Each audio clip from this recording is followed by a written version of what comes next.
हम अपने सर्वाइवल के लिए अपनी तैयारी करते हैं। हिंदुस्तान अपने सर्वाइवल के लिए नहीं करता, वो करता है हेजमोनिक डिज़ाइन के लिए, रीजनल डोमिनेंस के लिए, स्टेबलाइजिंग फैक्टर के लिए, एक स्टेबल फैक्टर करने के लिए, इंडिया को चेक करने के लिए, पुलिसमैन ऑफ द एरिया बनने के लिए। हमारा तो कोई डिज़ाइन नहीं है। हमें किसका अप्रूवल चाहिए होता है ये सब करने के लिए? प्रोसीजर हमारा भी यही है, जाहिर है इसी तरह का है, लेकिन एक एलिमेंट ऑफ अर्जेंसी और एक एलिमेंट ऑफ कॉज और एक एलिमेंट ऑफ सर्वाइवल, इसकी वजह से हमारे स्पीड पे होते हैं फैसले, क्योंकि हमारा सर्वाइवल एट स्टेक होता है। हमने इसलिए नहीं लेना कोई शो ऑफ करना है, या हमने रीजनल को डोमिनेंस दिखानी है, या मरूब करना है दूसरों को कि ये इंप्रेस हो जाओ हमारे से कि हमारे पास इतने फाइटर्स आ जाए। हम लेते हैं सर्वाइवल के लिए। J-10 लिया था हमने रिकॉर्ड मुद्दत में, 9 महीने के अंदर ऑपरेशनल डे एंड नाइट कर लिया था, उन्होंने 5 साल में किया था। तो हमारी, जैसे मैंने कहा ना, ये जो फैक्टर मैंने बताया, डोमिनेंस है, हमारी सर्वाइवल है, हमारा डोमिनेंस के खिलाफ सर्वाइवल है, हमारी कॉज है, जिसकी वजह से हम जल्दी इंडक्ट करते हैं, अंडरस्टैंड कर पाते हैं ऊपर की जो हायरार्की होती है, पॉलिटिकल लीडरशिप हो या और मिलिट्री लीडरशिप हो, वो जल्दी कॉम्प्रीहेंड कर पाते हैं कि जस्टिफिकेशन है। और दूसरी आखिरी बात,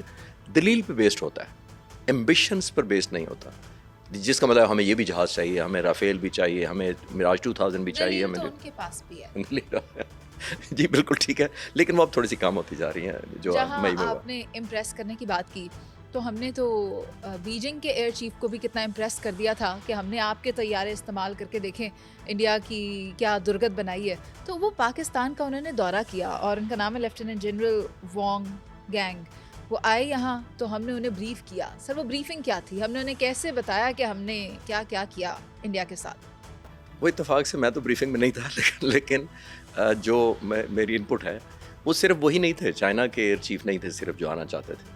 आप अगर रिकॉर्ड निकलवा लें, ऑफिशियल रिकॉर्ड जो ऑफिशियली आए हैं, वो सीरीज़ है हमारे जो दोस्त मुल्कों के एयरफोर्स चीफ्स आना चाहते थे, जो टॉप हेड्स आना चाहते थे, और सिर्फ आना नहीं चाहते थे बाय द वे, एक वो लर्निंग करना चाहते थे और एक हमसे चाहते थे कि हम यही ट्रेनिंग उनके pilots, engineers, technician, air defence controllers को दें।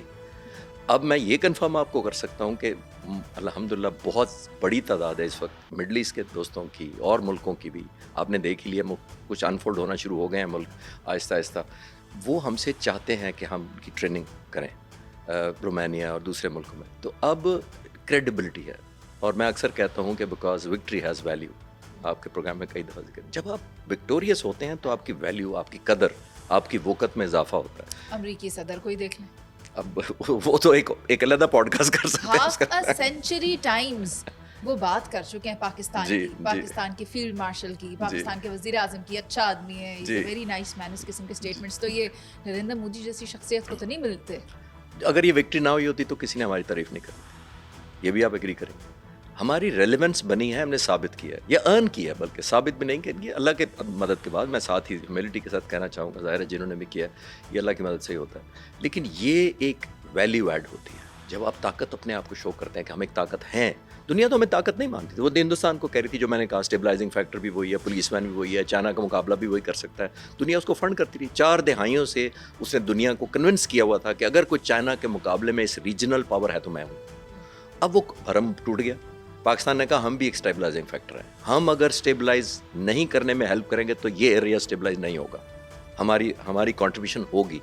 तो दुनिया ने आपको रेलेवेंट माना और आपके सामने देखा कि हमारे फोर्सेस को भी जो पजीराई मिल रही है, दुनिया आ रही है, जॉर्डन के किंग आए हुए हैं, कितने अरसे बाद आए हुए हैं, सिर्फ इसलिए कि दुनिया आपको रेलेवेंट जानती है, आपने ताकत अपनी साबित की, एक रेलेवेंट फैक्टर बनने के बाद दुनिया आपसे एंगेज कर लिया। और एयरफोर्स चीफ से बहुत सारे लोग मिल भी चुके हैं फॉर्मली, बहुत सारे रिक्वेस्ट कर रहे हैं, और हमारी एयरफोर्स की कैपेसिटी इतनी नहीं है कि हम इतने मुल्कों को जितने आए हैं, ये मैं आपको बता सकता हूँ कि सबको ट्रेनिंग देना शुरू कर दें, ये पॉसिबल नहीं है क्योंकि हमारे अपने हालात ही स्टेबल नहीं हो रहे। मैं मिलिट्री पॉइंट ऑफ व्यू से कह रहा हूँ। तो ये एक लॉन्ग हिस्ट्री है, लेकिन अल्हम्दुलिल्लाह बड़ा प्राइड होता है जब इतने इतने बड़े मुल्क, और कुछ लोगों के नाम हैं जो शायद मैं अभी मीडिया पे शेयर नहीं कर सकूं, जब मैं उनका नाम सुनता हूं कि वो भी हमसे ट्रेनिंग के लिए मदद मांग रहे हैं, तो आपका सीना और ज़्यादा होता है कि ये ऐसा हम इतने काबिल हैं कि अल्हम्दुलिल्लाह। एक तैयारी भारत ने की थी माजी में कि इन्होंने भी मेड इन इंडिया करके कुछ तैयारे बनाने थे।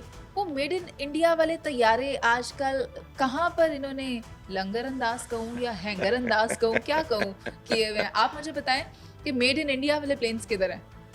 ये 40 साल का दुख है, ये आज का नहीं है। वो आप क्विक हिस्ट्री कवर कर लेते हैं ताकि हम बेहतर समझ कर पाएँ कि कहाँ है आजकल और इस जंग में कहाँ थे। भारत के तैयार तैयार है, और वो कहाँ थे मई में और अब कहाँ है, वो आप पूछना चाह रही हैं। देखिए, ये तैयारे 1985 में 1985 में पूरे 40 साल पहले सोचे गए थे कि हिंदुस्तान अपना जहाज़ बनाएगा, और उसका नाम रखा था तेजास 9। पहले LCA रखा था, लाइट कॉम्बैट एयरक्राफ्ट, तो उसका नाम तेजस कर दिया उन्होंने। ठीक है, बना लिया। 1985 उन्होंने शुरू किया। 1995 10 साल बाद हम पर पाबंदियाँ लगी हुई थी F-16 की, अमेरिकन की तरफ से हमारे स्पेयर पार्ट्स रोक लिए गए थे। आप सबको याद होगा 80s के एंड में जब हम सोवियत यूनियन से फारिग हुए, हमने मार भगाया, सोवियत यूनियन टूट गया, हमारी अमेरिका को ज़रूरत ना रही, हमारे स्पेयर पार्ट्स बंद कर दिए गए, हमारे पास 40 जहाज़ थे, उनके फ़ंड रोक लिए गए, $658 मिलियन रोक लिए गए। हमारे कहा गया कि इसके बदले में गंदम ले लो, लेकिन जहाज़ नहीं दे सकते आपको। हमने सोचा उस वक्त की लीडरशिप ने, और ट्रिब्यूट उनको आज मैं देना चाहूँगा तमाम लीडरशिप को, जिन्होंने विजनरी एक एप्लीकेशन किया कि हम तो इसी तरह हॉस्टेज रहेंगे अमेरिका के या किसी भी मुल्क के। तो हमने फिर अपना जहाज़ बनाने का सोचा कि हम अपना जहाज़ बनाएंगे, और वो भी 1995 में, 1995 इंडिया के 10 साल बाद, JF-17 थंडर। और बहुत पाबंदियाँ थी बाय द वे, क्योंकि हम वेस्ट के मुकाबले में खड़े होने की कोशिश कर रहे थे। यूरोप, अमेरिका, सब ने हमारी मदद नहीं की, हमने इंडिपेंडेंट बनाया। और मैं फास्ट फॉरवर्ड करके आता हूँ पिछले 30 सालों में और पिछले 40 सालों में। वो 40 साल से जहाज़ बना रहे हैं जो उनका तेजस है, और हम 30 साल से JF-17 थंडर बना रहे हैं। उनके 40 सालों में आज उनके पास 40 जहाज़ हैं, हमारे 30 सालों में 200 जहाज़ हैं। और अभी जंग में सबने हिस्सा लिया JF-17 थंडर ने, और आपने S-400 जो उनका मिसाइल मारा था वो JF-17 थंडर ने मारा था। एक बात, मेड इन पाकिस्तान ने। मेड इन पाकिस्तान ने। और इंडिया के जो तेजस है उनका हाल जो आपने पूछा, वो 40 जहाज़ हैं। एक एयर बेस है श्रीलंका के पास। अच्छा, अपने मुल्क में भी नहीं रखते? नहीं, अपने मुल्क में है, बॉर्डर के पास है।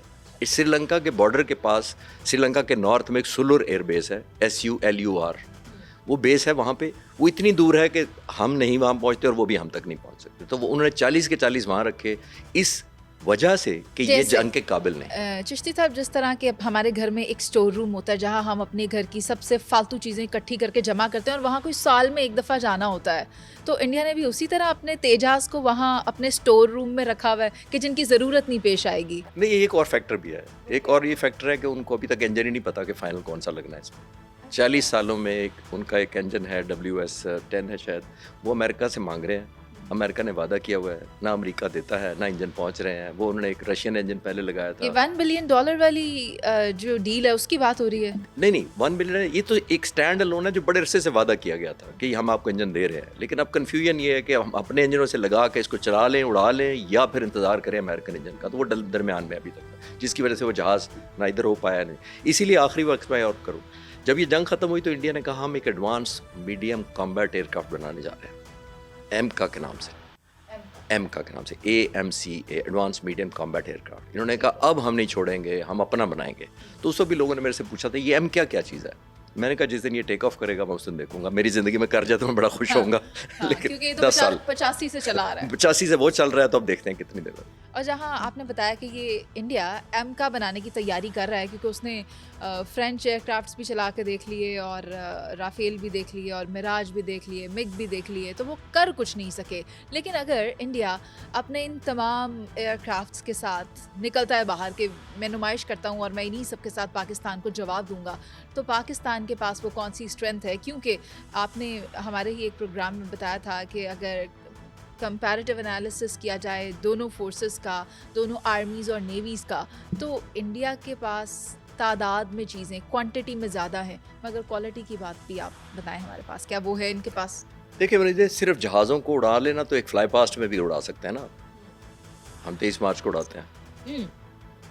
वो उड़ाते हैं और हम उड़ा देते हैं। हाँ। उड़ाना नहीं सिर्फ होता, अच्छा। इंटीग्रेशन, आपने उनका इफेक्ट क्या क्रिएट कर, एंड ऑफ द डे आप कौन से टारगेट अचीव करते हैं उनको सबको। एक तकरीबन उनके पास 700-800 के करीब एक्टिव फाइटर